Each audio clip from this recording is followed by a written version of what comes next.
Қайырлы күн, менің каналыма қош келдіңіздер. Бүгін сіздермен өте ерекше тағам рецептімен бөлісетін боламын. Қуырдақ роза деген өзімнің авторлық тағамым.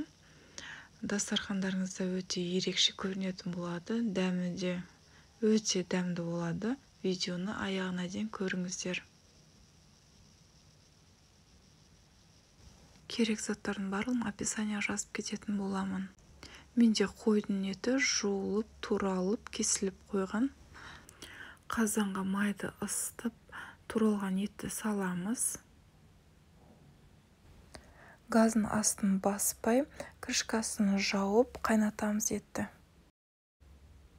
Етіміз қайнады, енді газын астын жай басып, тұзды салып, етті жақсылап араластырып, крышкасын жауып, 30 минутқа қоямыз, ет пісу үшін. Еті жұмсақ пісу үшін газын асты жай қайнап тұру керек. Сол кезде ет өте жұмсақ, езіліп пісетін болады. Картошкаларды аршып, жуып алдым. Тұз, бұрыш, бір қасық сұйық май құйып, картошканы араластырып аламыз. Картошканың дәмі кіру үшін пештің ыдысына салып, 320 градусқа бір 10 минут, 15 минутқа салып аламыз. Картошка піспеу керек, тек қана сырты қызару керек. Әркімнің духовкасы әрқылай, сондықтан қызарғанын қарап отырасыздар. Картошканың көлемі бұдан да үлкен болса, ортасынан бөлмей қойыңыздар. Үлкен болған дұрыс. Егер де қатты үлкен болса ғана ортасынан бір рет бөліңіздер. Картошка піседі.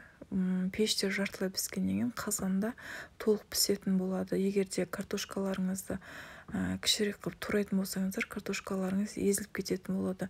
Сондықтан осындай бүтеудей, үлкен көлемде болғаны дұрыс картошканың. Бір пиязды аршып, жуып, турап, қуырдақтың үстіне салып, араластырып қоямыз. Егер де сіздердің қуырдақтарыңыз көп болса, 2-3 пиязды салсаңыздар болады, өте дәмді болады. Пияз салынған қуырдақ, менің қуырдағым аз болғандықтан, мен бірақ пияз салып отырмын. Розаның қамырын илейміз. Суық суға бір қасық тұз салып, ұнға жұмыртқаны салып, ұнға суды құйып отырып, қаттылау қылып қамыр илейміз. Қамыр қаттылау болған дұрыс, сол кезде қамыр езіліп кетпейтін болады. Енді пищевой пленканы жауып, бір 10 минутқа қамыр тыну үшін қойып қоямыз. 10 минуттан кейін қамырды алып, тағы да бір рет басып, тағы да бір 5 минутқа тыну үшін қойып қоямыз. Менің картошкаларым 10 минутта қызарды. Осылай картошка қызару керек. Қуырдақтың үстіне осы картошкаларды салып, жақсылап араластырып қоямыз. Бір жарты сағатқа газын астын жай басып, қайта-қайта араластырмаймыз. Қайта-қайта араластырсаңыздар, картошка езіліп кетеді. Қарап отырсаңыздар, менің суым толықтай тартылған. Су осылай толықтай тартылу керек. Сол кезде майға піскен қуырдақ өте дәмді болады.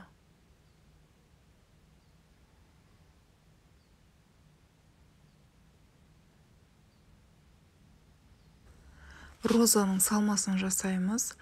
Пияз, картошка, сәбіз үшеуін аршып, жуып, 4 бұрышты қылып турап аламыз. Фарштың үстіне салып, тұз, бұрыш, сұйық май құйып, жақсылап араластырып аламыз. Салмасы қалауларыңызбен әрқалай жасауға болады. Фарш жасаңыздар да болады. Или тек қана пияз, картошкамен, или асқабақпен, әр нәрсемен жасауға болады. Ол өз қалауларыңызбен, тек қана менікіндей қылып жасау керек деген ол міндетті емес.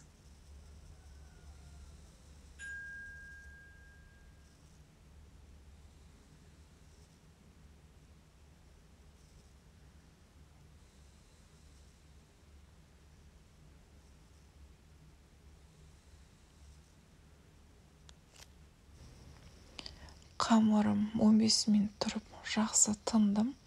Енді осы қамырды күлшелеп, жұқа қылып жаямыз. Қамыр өте жұқа болған жақсы, қағаз сияқты жайылса, сол кезде әдемі көрінетін болады қамырымыз.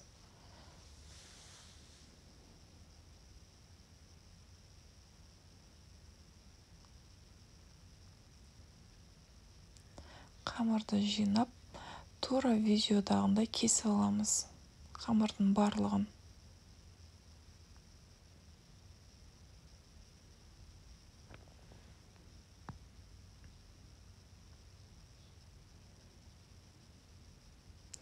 Осындай жұқалықты болу керек қамыр.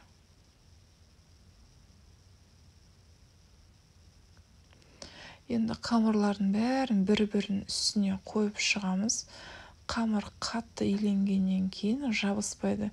Егер сіздердің қамырларыңыз жұқалау иленіп қалған болса, онда үстіне ұн себіңіздер, әйтпесе қамырларыңыз жабысып қалады. Қалған шетіндегі қалдықтарын тастамаймыз. Су арқылы жабыстырып, оларды қолданатын боламыз. Суды қамырдың ұшына сулап, екінші қамырды қойып, қаттырақ бассаңыздар, қамырларыңыз жабысатын болады. Менде ең шетіндегі қамырлар, екінші қамырды тура солай жасап, тоже біріктіріп аламыз. Осы қамырларды енді тура екі ортасынан бөліп аламыз.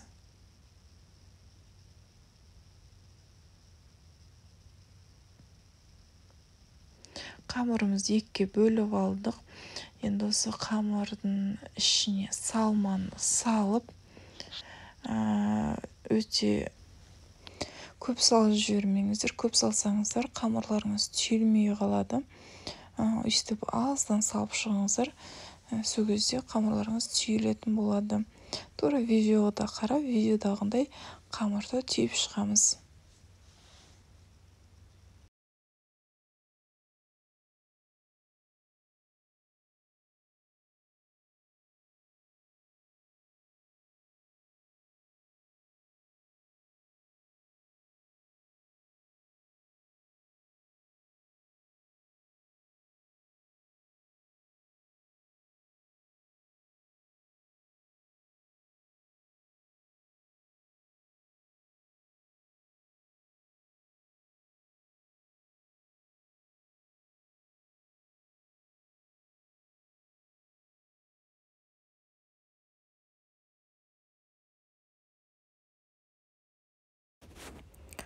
Түйіп алған қамырымызды бас жағын қысып отырып ораймыз.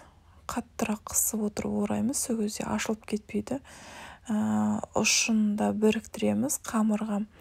Қолдың көмегімен қаттырақ қысып біріктіреміз. Ашылып кетпеу үшін бізде осындай мини роза шығады. Розаларымыздың егерде қаттырақ қысқаннан үстеп жабылып қалса, қолдың көмегімен ашамыз. Осы менде бір күлше қамырдан екі қасқан табақ роза шығады. Мен бір-ақ табағын жасайтын боламын. Бізге бір табағы жетеді. Бір табақ роза жасайтын боламын.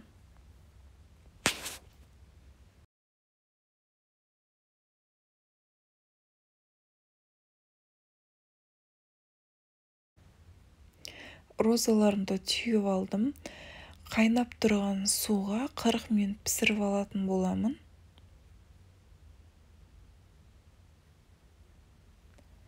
Видеоны аяғына дейін көргендеріңізге рахмет. Видеом ұнаса, маған тіркеліп, комментария жазып, лайк қойып отырыңыздар. Менің инстаграм парақшама да тіркеліп кетіңіздер. Өте қызықты стористар салып отыратын боламын. Сіздермен бірге болған Алима.